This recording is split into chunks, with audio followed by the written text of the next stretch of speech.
Heath. Come here, bud. Come here, Heath. How are you? Hi. Hi. Hi.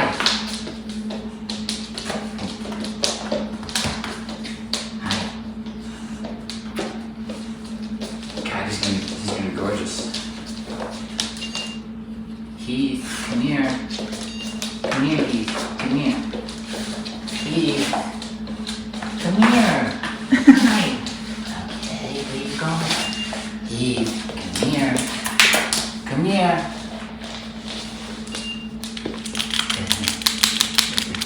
Heath, come here. Come here. Hi. Hi. Hi.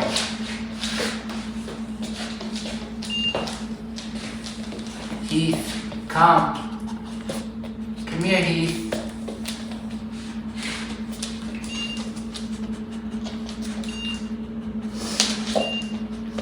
Come here, Heath.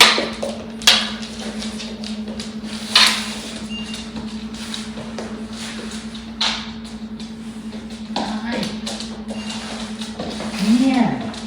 How are you today? Come here. Hi. How are you? Oh, I'm doing good. Lots of stuff happening silently there, you guys. Look at that.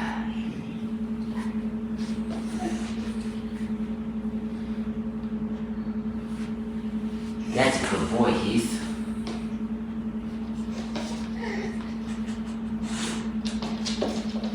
Every time he walks away, there's a recall.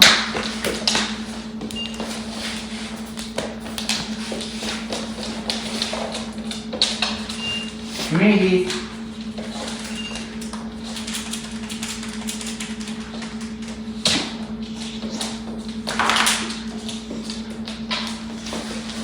Heath, come here.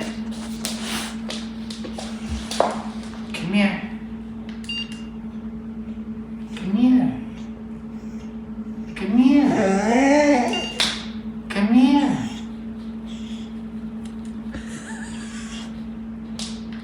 Come here, Heath. Come here, bud.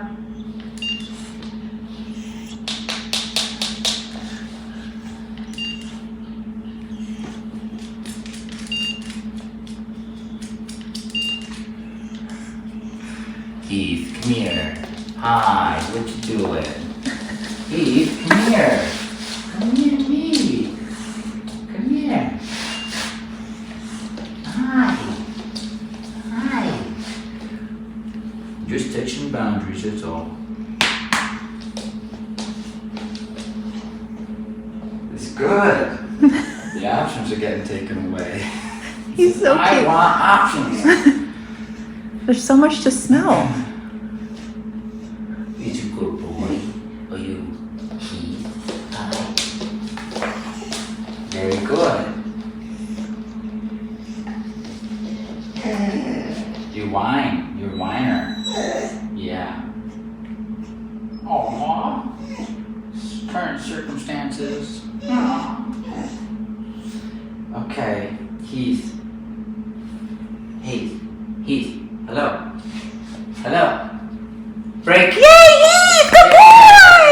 Hi, Heath! What? Oh, is that right? That's I don't know. Hello. Hello. Hi. Hi. Come here. Hi, stinker. How are you? Hi. It's good to see you. Always good to see you. Hello. How are you? Hello. How are you? Oh, you are such a smart guy. And you are such a smart guy. Good. Good. Hi.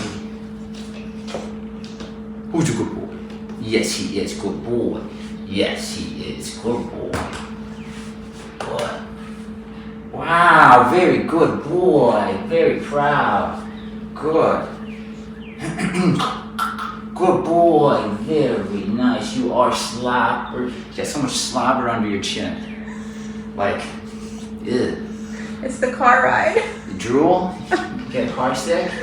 I mean,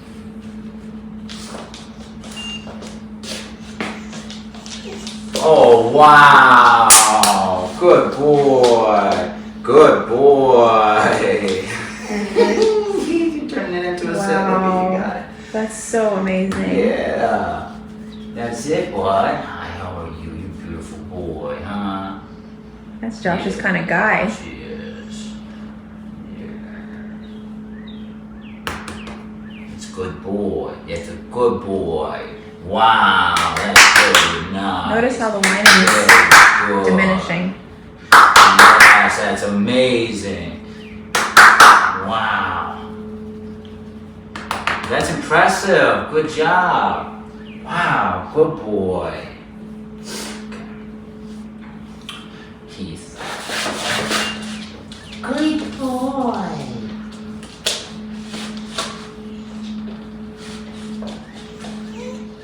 Good. Stay. Because he was giving me the start. Good. Good.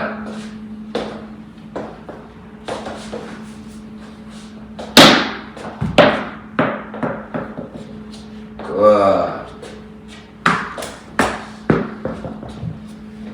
Good.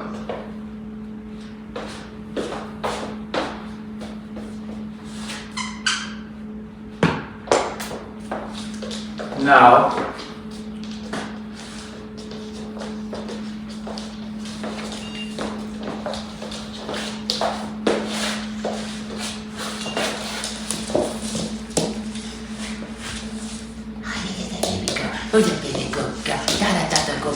So he was at 0 when we started this. He was laying down. We let her in and picked himself up, come check out the resource. I claim the resource. Every time I shush or snap, I'm backing myself up with the e-collar and I'm suggesting he goes back and he went to what he was doing last, which is laying down over there. So that's what he needs to learn, is that I can claim them, but not so important that I'm claiming Izzy, that it's that I'm using this conversation, this lesson to show him the mechanisms of being corrected and what to do when you get corrected. Actually teaching him what the correction feels like, looks like, and what to do with it afterwards. Okay, and he did perfect. That was great. He came back for seconds. He tested the boundary. I corrected him. He walked away, but then he turned around and came back for seconds. And I gave him it again, slightly firmer, and then this is what we got. And I was leaving him alone. This is how, if I can have this conversation with him young, at 4 or 5 months like this, and he understands this before we go to the outside world, he's less likely to become leash reactive. You know what I mean? People aren't doing this with their puppies, though. The puppies are learning that they need to be involved in everything and can be involved in everything. Yes, well, my theory is that you teach these skills first before you introduce the dog to the outside world, the real organic experience that we don't have control over. Make sure they understand your relationship and all the mechanics of the commands and the sendaways and all these things, so that when we get to teaching them, hey, this is ball, we're going to play fetch, we can then cap the intensity. We can show them when to calm down and how much to calm down. We can shape the recall. We can then show them how to do it, right? Show them what state of mind to carry where. If we just bring them out into the world first, before this stuff, it all goes to crap. The associations are not good. They're causing us stress. And now we need to take them into a training program and redo the associations. On top, so then we have to train a dog who's got attitude and bad associations. Not him, because he's young. He's 5 months. He's in here at a good time. And that's harder on the dog and harder on the trainer. It's best to do it when they're young. So even younger than this, if I was raising this puppy, it would be like, it would learn this stuff before it ever was introduced to the outside world, right? It would learn how to deal with another person, a dog, all these lessons that we know we're going to run into before we actually get ourselves out into the real world, just like we do with training here. So that by the time we do go out to the real world, we can tell them what we like and what we don't like, because we have these mechanics of being able to have a conversation together, right? How I can clearly converse with him and tell him what I want, and also hold him accountable for breaking known rules and being non-compliant to commands, okay? And also energy and his place in the pack, the message I'm sending him. Okay, so if we can get our dogs in young, we can then go out to the world, and when our dog makes boo-boos, because they're going to make the boo-boo, that's the thing, is they're going to be reactive. Every dog that I have, my own dog, my right-hand man, has made the mistake of being leash reactive. You just know that they're going to do it, and if you had the foundation, by the time they do it, when you correct, they let it go. If there's no foundation, there's no proper way of correcting, we don't know what we're doing, it's going to become a bad habit quickly, ingrained, to the point where they see the dog and they just explode and they don't even know why. It's just going to happen with most dogs. They will become leash reactive. It's not anything anyone's doing wrong other than not being able to correct it when it comes up, right? Properly. How does that see? Like this guy, he's probably not leash reactive right now. Give it a year and I bet she's leash reactive if we do nothing. Alright? So, she'd be leash reactive. It just depends on how you deal with it when they perform it. And if we're not ready by having a foundation, having aversive control, meaning that we can correct behaviors we don't like effectively, then it's going to fall apart. And that's what happens, okay? If you go and get a dog, and you don't have a way of disagreeing with things, and you raise them, by the time they're a year, it's going to be a mess no matter the genetics. The genetics are just going to tell you how big of a gap is the mess. Is it a mild inconvenience of a mess, or is it severely dangerous, you know? It's going to be a mess either way, right? So it's just how bad of a mess. That depends on the dog and the genetics, okay? All right, let's get back to my boy over here, because the whole point was him just doing what he did. And this is a coping skill, by the way, that he's learned. If I do this after Josh disagrees with me, everything is good. So he's going to learn, at least when we're stationary somewhere, if we disagree with something, if you just lay down and be passive in this environment, I'm happy with that. Because the chances are I'm dealing with the outside world, or the outside world is kind of buzzing right now. We got a lot happening, and I don't want you interacting with it. This is the coping skill. Over and over again, he's going to use this, just this. He's going to use this in the kennel. He's going to use this on the place command. He's going to use this when we're done with our walk and I shush him for a second because I need to check the mail. It's that mind, that passive mind. It's more important than the down. He in his mind, he's decided to not be interactive with the environment until I say it's okay, right? That's what he's going to learn. He hasn't quite learned that yet, that I can actually say a word that means now you can interact. And you teach him that too. Okay? He just wants to lay that down because it's so successful. He's like, man, I got pet there, it's good. But if I go and act myself, I'm going to bump into boundaries here and get in trouble because I'm going to go mess with the dog or try to run through a threshold or something. So he's learned already in the session that down and that passive mind is successful in these situations. Good. That's huge to learn. That's huge to learn. And I'm just going to call that down eventually too. So my down work is pretty much done now. I just got to proof it and teach that the word down, this gesture needs to go into that position, but he's already using that coping skill. Okay, nice, okay. Okay, so again, when a dog gets dropped off here, we're in the room, we're training, the rules already exist, they're going to discover them, right? Here we go. We call it bumping into boundaries. Oh, it's snowing outside. It is a blizzard. That's my boy, look at my guy, come here baby. Good boy, I am so proud. He's way less mild of a fighter there. Because what that was is like, nah, let me go check the options again. Then he's like, okay. And so he's learned fast, good. His energy is way low because he's being passive. The whining's going away because he's not thinking about options, right? And he's learned his coping skill, which is relax and be passive. So the whining is anticipation or desire of something else. Like we're complaining about current circumstances, okay? So it's you know, I want to go over there. It's like the kid in the grocery aisle whining for a candy bar. I want the candy bar, I want this, I want that. That's a lot of the whining it is, okay? So I didn't address the whining, but I took away the options and I addressed when he tried to fight me when I said don't, you know, when I asked him to recall and he said I'd rather be over there. The recall is so beautiful because in this room, it's if I'm using a recall, he's going to be corrected and held accountable to be in this position. So they get frustrated that they can't go wherever they want. They start whining, they throw their fit, but once they submit by going and touching the stove a few times, then the mind calms down and the whining goes away. Because they've been there, done that. I want to go over there. Well, I went there and it didn't work out. I want to go over there. Well, I went there, it didn't work out. I want to go out the store. I did that, it didn't work out. Right here keeps working out. Plus my handler's happy with me. And so the whining goes away. They're not thinking about other options. They're content. And this happens to be a state of mind that I'm going to teach the dog that I like that as a default. That passive, nothing's for me, I'm just gonna wait until I'm spoken to kind of thing. And that's the thing that they don't know when they arrive here, okay? They know how to have fun, they know how to be crazy, they know how to cause stress, but they don't know how to be passive and just wait. Even in an environment where there's things that they want to go check out, like a dog or an open door, okay? So the recall got us this. We started the recall, and what that means is if you're not in front of me, then there's pressure on the e-collar, right? So the recall just means wherever you are, come to me front and center and relax. That equals a stay eventually, because when they'll recall to the point where they don't have any desire to go out, and then they're staying, and so I can throw a stay in there and start capturing that, all right? So this is good. It's a good first lesson for my guy. It's way more than a recall, but the recall is what's helping us have this conversation, because I can just say, hey, I want you to be right here. It doesn't have to be a sit, it doesn't have to be a down. You know, he'll say, I don't want to be.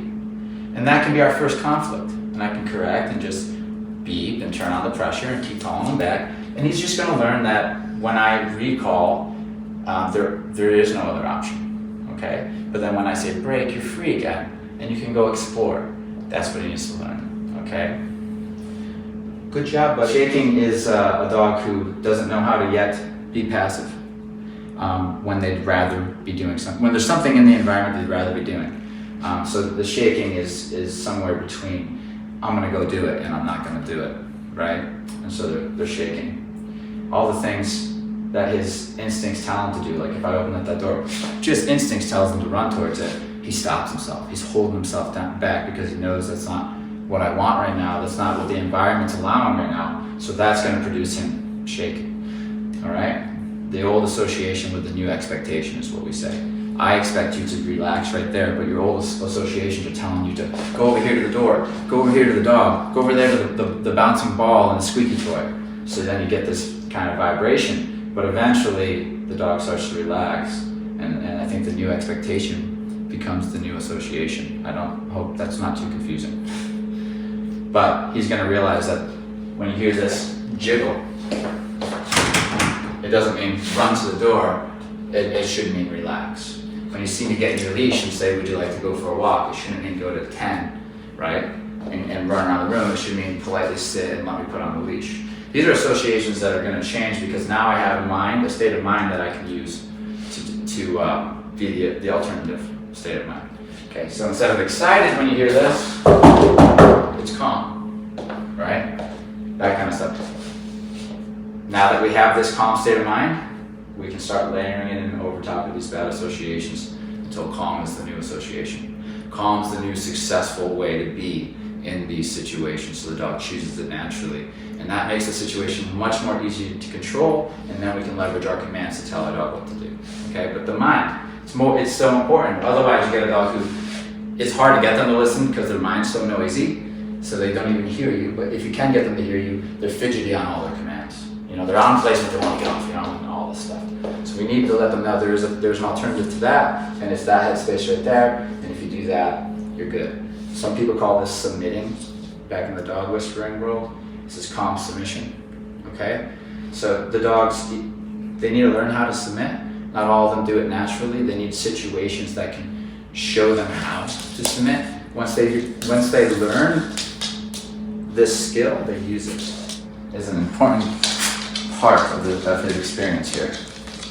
The dog who's clearly who wants to be dominant to him, and clearly could be if he wants to be. How is he going to respond to that kind of dog? That's what we want to know. And he let him sniff him, and he even lifted his legs, so that was great. Some dogs won't do that. They'll move their butt around. They don't want to get sniffed, and then things get tense, and then we know what kind of dog we're dealing with. Doesn't mean this guy couldn't grow up thinking he's hot shit, lacking these kinds of experiences, and then getting himself into a position when he's older doing the same thing that Riggins doing to him. He's being respectful of his space too. Yeah, Riggins is being a good word. Now, he's not being natural Riggins. Natural Riggins would not have stopped that interaction. They would have went to a hump. But with me influencing him and Julie influencing him by just simply being here, he chose not to hump him. But he 100% would. He's being on his best behavior. He's being respectful. Good. This guy was very great. He lifted his leg. He let it happen. He had no thought about trying to climb the hierarchy, which is probably because of what we just did. I would be curious to see how he would have reacted to Riggins prior to our experience. Probably a lot different. Probably a lot more wiggly, a lot more movement. Riggins would have to growl. Obnoxious. Riggins would actually, in the natural world, would have to submit this guy more than likely at one point or another to get him under his influence. Okay? Staring at each other. He's like, that's me. He's like, that was Like, me. That is a lot of youth. 8 years ago. He's massive too. Yep. He's a massive mix too. Okay, ready? Watch this. Young guy's not paying attention. Break!